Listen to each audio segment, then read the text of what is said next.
Bienvenidos, amados hermanos y hermanas. Habla el pastor Marlon Castillo de Costa Rica. Vamos a poner delante del Señor este estudio. Padre, te damos a ti la gloria y la honra. Ponemos delante de ti este estudio. Espíritu Santo, danos la sabiduría, danos el entendimiento para aprender cada día más de tu palabra. En el nombre de Cristo Jesús. Amén. Bienvenidos, amados hermanos y hermanas. Disculpen que hable un poquito así pausado. Estoy saliendo de un resfrío y no quiero hablar muy fuerte para que no me dé tos. Pero en el nombre de Jesús, aquí estamos dando el estudio como tiene que ser. Amados, vamos a continuar con el enojo y la amargura a la luz de la Biblia, parte 10. Hermanos en la fe, que están atrapados en el pecado, debe restaurarlos con mansedumbre. Gálatas 6:1. Y no tenerlos como enemigos. 2 Tesalonicenses 3:15. Amados. Tus padres, mientras están en autoridad bíblica sobre ti. Vean qué importante es esto, amados. Debes obedecerlos de una manera que agrada al Señor. De una manera que agrada al Señor. Algo muy importante. Cuando uno está sirviendo al Señor en una iglesia o en liderazgo, siempre tiene a uno arriba de uno. Hay que aprender a servirles con amor, con obediencia, con mansedumbre, pero también tiene sus límites, ¿verdad? Esto es muy importante entenderlo. Entonces, son cosas que hay que analizar con respecto a este pasaje. Vamos a continuar, amados. Efesios capítulo 6, versículo 1, Colosenses 3:20. Tus hijos no debes provocarlos a ira, sino que debes formarlos con la disciplina e instrucción del Señor. Efesios 6:4. Esposos y esposas. Este es un pasaje, amados, bastante controversial con respecto a la sujeción. Acordémonos de algo. Ahorita voy a explicar algo con respecto a este pasaje, aunque yo sé que el tema es la ira y el enojo, pero a mí siempre me gusta que cuando leo un pasaje muy controversial, amados, me gusta explicar un poquitico por encima el pasaje. Esposos y esposas deben someterse uno al otro. Efesios 5:21. Y amarse mutuamente de una manera que esté de acuerdo con la palabra de Dios. Mira Corintios 13:4-8. Vean lo que dice. Dice, y amarse de acuerdo con la palabra de Dios. 1 Corintios 13:4-8, Efesios 5:25 y Tito 2:4.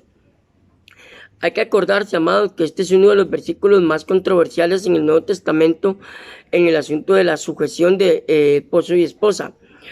Y acordémonos del contexto en donde está escribiendo Pablo este pasaje. Acuérdense que en el siglo I, en la era cristiana del siglo I, ellos tenían unas costumbres judías muy diferentes a los nosotros, ¿verdad? Entonces no podemos aplicar un concepto judío, una sociedad judía, política, social, religiosa a nuestra cultura sin antes analizar siempre el texto y el contexto del pasaje. Es muy importante. Es cierto, la esposa y el esposo están sujetos uno al otro porque son una sola carne, pero, amado, muy importante a la hora de interpretar un pasaje de la Biblia, leer siempre el texto y el contexto de lo que se está hablando. Muy importante que siempre que llegue a un pasaje tan controversial como este, porque muchos lo agarran para decir, amados, que el esposo, la mujer tiene que sujetarse al esposo y a donde él va, ella va. Tampoco es así, amados. Hay que tener sus límites también. Entonces, hay veces el mismo esposo sirve de piedra de tropiezo al ministerio de la esposa. Y hay mucha tela que cortar con respecto a este tema. Pero, así por encimita, amados, le invito a que cuando llegue un versículo así, siempre lea el texto y el contexto del pasaje y siempre busque el trasfondo cultural, social, político en donde se escribió el pasaje. ¿Por qué? Porque es muy importante a la hora de entender la palabra de Dios y más ciertas partes del Nuevo Testamento. Le dejo esto como un pequeño detalle, amados. Vamos a continuar. Líderes eclesiásticos bíblicamente aprobados, vea qué importante, bíblicamente aprobados, pero desde que en Tito encontramos eso, dice, debes obedecerlos, Hebreos 13:17, y tenerlos en mucha estima y amor, 1 Tesalonicenses 5:12 y 13. Por eso les dije que estos pasajes se leen al contexto del momento, del tiempo en el que fue escrito. Obvio, hay cosas muy importantes del liderazgo también que hay que aprender. Tiene que ver mucho con la ira y el enojo. ¿Por qué? Porque una vez lo dije en uno de estos estudios, amados, un líder prepotente, orgulloso, un líder que ofende, un líder que maltrata, un líder que le grita a los que Dios ha puesto a su cargo delante de mucha gente o lo humilla públicamente, amados, ese no es un líder. Esa es una persona que no ha aprendido liderazgo. Es una persona que no ha aprendido lo que es el verdadero y auténtico liderazgo. Una persona orgullosa, prepotente, iracunda, no es apta para servir. Tiene que aprender a controlar su ira. Muy importante. Ok, vamos a continuar, amados. El enojo y el hombre interior. Ya que tu corazón se revela por tus pensamientos, palabras y acciones, Mateo 12, 34, 35 y Mateo 15, 18 al 20. Marcos 7, 20 al 28 y Lucas 6, 45. Muy importante, amados, que lea los pasajes que siempre yo le voy diciendo. El enojo pecaminoso revela que estás viviendo para agradarte a ti mismo. Ven qué interesante. El enojo pecaminoso es cuando buscamos nuestra propia aprobación, cuando queremos satisfacer nuestro ego, cuando queremos satisfacer nuestro orgullo, cuando queremos que todos hagan lo que yo diga y como yo lo diga, y tiene que ser como yo diga, porque si no, entonces ahí viene el enojo. Ahí hay que tener mucho cuidado, amados. Todas las personas tienen derechos, pensamientos, todos pensamos igual y vemos las cosas totalmente igual. Lo que tú ves, la otra persona no lo ve igual. Entonces es muy importante entender esto con respecto al enojo pecaminoso. Entonces, 2 Corintios 5:15, Gálatas 5:16 al 21, Colosenses 1:10. El que es lento para la ira, voy a repetir esta palabra, el que es lento para la ira tiene gran entendimiento. Vean qué importante es eso, amados. Permítanme para tomar un poquito de agua. Ay, Dios. Me reseca la garganta por el resfrío. El que es lento para la ira tiene gran entendimiento. Proverbios 14:29. Es mejor que el fuerte, Proverbios 16:32. Es capaz de apaciguar, oiga, la rencilla. ¿Quién? El que es lento para la ira. Muchas veces es fácil decirlo, pero muy difícil hacerlo, ¿verdad? Me incluyo. Muchas veces cuando estamos en ese momento de enojo, en ese momento de ira, en ese momento como humanos, ¿verdad? Que esa emoción nos controla, nos domina. Entonces tenemos que aprender a apaciguarnos a nosotros mismos, aprender a escuchar y después, si es posible, tratar de razonar. ¿Qué pasa cuando una persona no quiere razonar? Está bien, se respeta, se le deja así, dejemos que la persona también se le baje su emoción en ese momento, su ira, ¿verdad? Y cuando ya se le baje, uno puede buscar la ocasión o el momento para hablar con la persona. Mira, ahora sí podemos hablar tranquilamente porque pasó esto, esto y esto. Es fácil decirlo, amados. Es difícil hacerlo, claro que sí. Entonces, por eso dice que el que es lento para la ira tiene gran entendimiento. Es lo que dice Proverbios, capítulo 14, versículo 29. Es un hombre sabio. Es un hombre sabio. El que es lento para leer, el que no se enoja tan fácilmente, el que no se exaspera. Y esa es una emoción, amados, que es un proceso prácticamente de toda la vida, ¿verdad? Porque muchas veces hay personas que tienen un carácter alcalcelser, como lo llamo yo. Entonces cuesta mucho dominarlo, pero hay que ir poco a poco. Es un proceso. No se desespere. No cree usted que de la noche a la mañana usted va a tener, va a ser una mujer o un hombre pacífico. No, porque, amados, estamos hablando de una emoción. Estamos hablando de algo de nuestra área, de nuestras características, de nuestra personalidad. Entonces ahí es donde muchas veces tenemos que aprender a ponernos en los zapatos de otra persona. Vamos a continuar, amados. Es capaz de apaciguar la rencilla. ¿Por qué? Porque si sabe dominar su ira, puede aprender a dominar la ira de los demás. ¿Ok? Dejémoslo así. Esperemos el momento adecuado. Nos retiramos tranquilamente.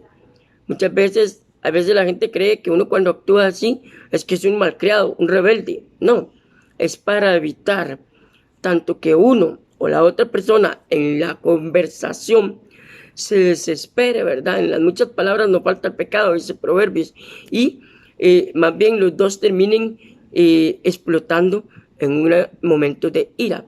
Por eso es lo más recomendable tranquilizar, dar la vuelta y dejar el momento para otra oportunidad que ya esté las cosas más calmadas. Proverbios capítulo 15, versículo 18. Y es obediente, oiga lo que dice Proverbios, y es obediente a la palabra de Dios. Santiago 1, 19 al 20. ¿Quién es obediente a la palabra de Dios? El que es lento para la ira, el que sabe apaciguarse, el que sabe controlarse, el que sabe esperar el momento para resolver. Como le digo, es fácil leerlo y decirlo, pero es muy difícil llevarlo a la práctica, ¿verdad? Y es algo que tenemos que aprender todos los días, amados.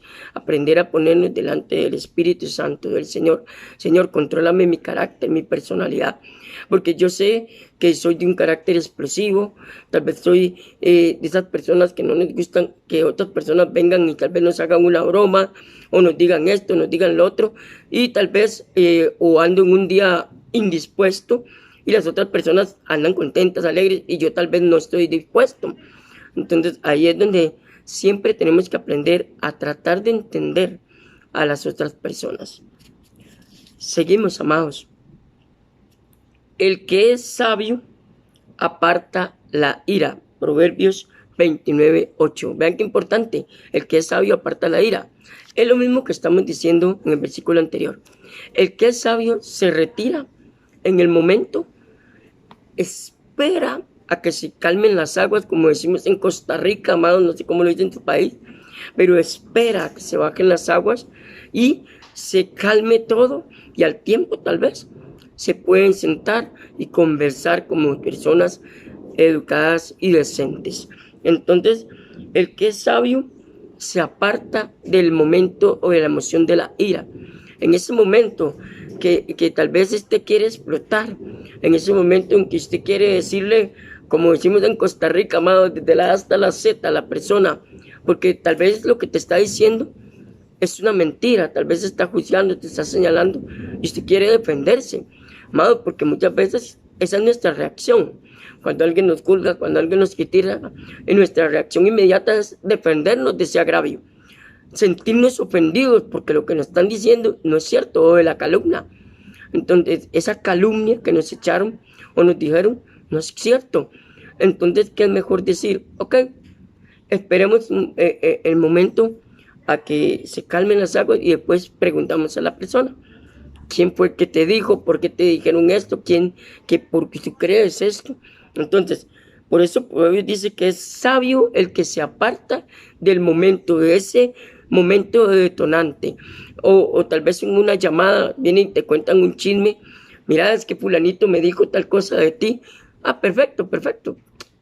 Déjala así, no hagas caso. Está bien, perfecto, te agradezco. Perdón, te agradezco el chisme, el dato. Pero en vez de ir corriendo a buscar a la persona para encender más la hoguera, reflexionar y pensar por qué la persona actúa así o por qué se dio ese comentario. Es muy importante eso, como le digo, es fácil decirlo, pero hay que llegar a hacer. Se puede hacer, amado, no crea que no.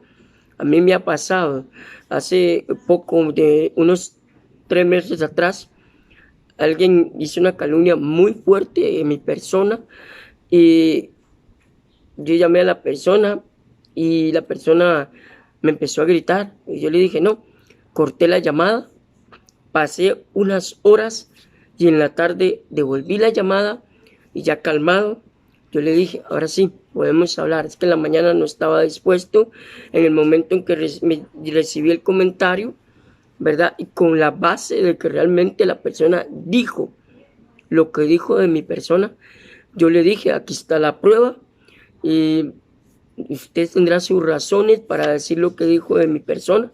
En el momento se estaba enojado, le colgué, no por malcriado, sino porque en ese momento, sinceramente, estaba mi emoción, mi ira, estaba prendida, llamémoslo así, y decidí cortar para esperar a unas horas en la tarde, devolverle llamada. Ahora sí, hablemos como dos personas razonables. Y gracias a Dios quedó ahí, no pasó a más. Y obviamente se cortó la comunicación completa y la amistad se cortó porque realmente el comentario es bastante fuerte y hacia mi persona, ¿verdad? Que ya es algo muy ético y personal. Pero amados, en ese momento tuve que actuar con sabiduría, porque realmente lo que me pasó, amados, y lo digo como experiencia de esto que estamos estudiando, que yo decía, Señor, si estoy enseñando sobre la ira o el enojo, no puedo enseñar algo que yo no practico, ¿verdad? Porque en ese momento yo estaba enseñando este tema en otro lado y decidí practicar lo que estaba enseñando y en ese momento me tocó, vea lo que es Dios, estaba enseñando ese tema en otras páginas que yo estoy para la gloria y honra del Señor, amados, y dije, en ese momento reflexioné en ese instante y dije, voy a cortar y más tarde vuelvo a llamar cuando se me baje. Me fui a caminar, me fui a hacer un mandado, dejé pasar a las horas y ya a la tarde volví a llamar, ya calmado, reaccionando. La persona obviamente me contestó de una forma bastante grosera, pero yo le dije, hablemos como la gente, si no, vuelvo a cortar.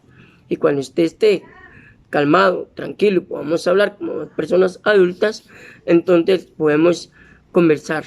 Entonces, amados, ahí es donde muchas veces lo que uno enseña tiene que practicarlo uno mismo y es para uno mismo también. A mí me pasó y no crea que no, porque realmente el agravio fue bastante delicado hacia mi persona, muy delicado, y tanto así que hasta podía llegar a ciertos extractos fuertes de la sociedad. Entonces, gracias a Dios ahí quedó todo, pero hay veces hay personas que hacen comentarios de nosotros muy duros, una crítica bastante fuerte que nos hiere, hermanos, que nos lastima, claro que sí. Me lastimó un montón y me hirió bastante porque fue un comentario salido de tono y algo que siempre hay que cuidar es nuestro testimonio como lo que somos, ¿verdad? Entonces le dejo esto como reflexión, algo que para que usted vea que lo que aquí estamos hablando, yo también me lo estoy aplicando a mí mismo, estoy en ese proceso. Muchas veces la gente cree que porque, mira, estás enseñando ese tema, ya pasaste ese tema. No, hay veces en el mismo momento que usted está enseñando, usted está pasando por ese evento. Y como le digo, amados, en este momento estaba enseñando en otra página este tema y resulta ser que me pasó ese problema esa misma semana que estaba dando ese tema. Entonces, como dicen, agarré la inyección y me la inyectó yo, me la puse yo mismo, la inyección. Entonces, hoy puedo hablar con más seguridad de ese tema, de que reaccioné como es sabio y como tiene que ser. ¿Costó? Claro que sí, amados. ¿Quién dice que no me costó? Claro que sí. Me costó porque me hirió mi ego, me hirió mi carácter, mi personalidad, porque el comentario fue algo muy ofensivo hacia mi persona, ¿verdad? Y muy delicado. Entonces, aquí es donde usted ve, amados hermanos, que como dice Proverbios, cuesta, claro que sí, se lo digo por experiencia propia, cuesta mucho, pero ahí es donde el Espíritu Santo viene y nos recuerda en la mente, mira, ¿te acuerdas de ese estudio que escuchaste de aquel pastor, de ese tema de la ira y el enojo? ¿Te acuerdas de la lección que él mismo pasó para que tú aprendas? Es lo que yo quiero, que usted aprenda de lo que yo ya pasé. Y puede haber otro detonante tarde o temprano, donde sé que tengo que reaccionar de esa manera. Entonces, amados, el que es sabio se aparta de la ira. Proverbios 29, versículo 8. Y al fin la sosiega. Vea qué importante, amados. Al fin la sosiega. Proverbios 29, 11. Que fue lo que yo hice en ese instante. El Espíritu Santo prácticamente me vino a la mente. Mira, Marlito, ¿no estás enseñando el pecado y la ira, del enojo y la amargura? ¿No te acuerdas que en esta parte que tú le diste que hay que aprender a apaciguarnos, a sosegarnos, controlarnos para no explotar de rebote?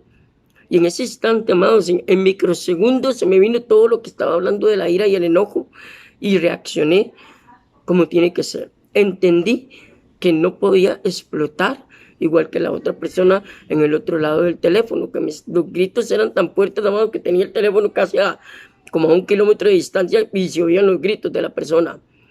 Pero ahí fue donde, amados, se me vino esto a la cabeza y dije, no puedo reaccionar como yo mismo estoy enseñando. Entonces quiero dejarle esto hoy en su corazón, en esta semana, para que usted vea, amados, que muchas veces lo que uno enseña a otras personas es porque ya lo vivimos. O tal vez en el momento usted lo está viviendo y usted dice, Señor, ¿por qué estoy enseñando algo que en este momento estoy viviendo? Tal vez usted en este momento está enseñando en otro lado o hablando de un tema de la Biblia y ¡pum!, pasa el detonante de lo que está enseñando. Es porque Dios quiere ver si realmente que lo que está saliendo de tu boca lo estás practicando. Entonces, amados, les dejo esto en su corazón y le invito a que se suscriba a este canal, que active la campanita para que cada vez que suba un estudio usted esté al tanto. Que el Señor me lo bendiga muy grandemente. Nos vemos, si Dios lo permite, la otra semana con la parte 11 del enojo y la amargura a la luz de la Biblia. Que el Señor me bendiga a su hogar y su familia. Un abrazo desde Costa Rica. Le habla el pastor Marlon Castillo. Bendiciones.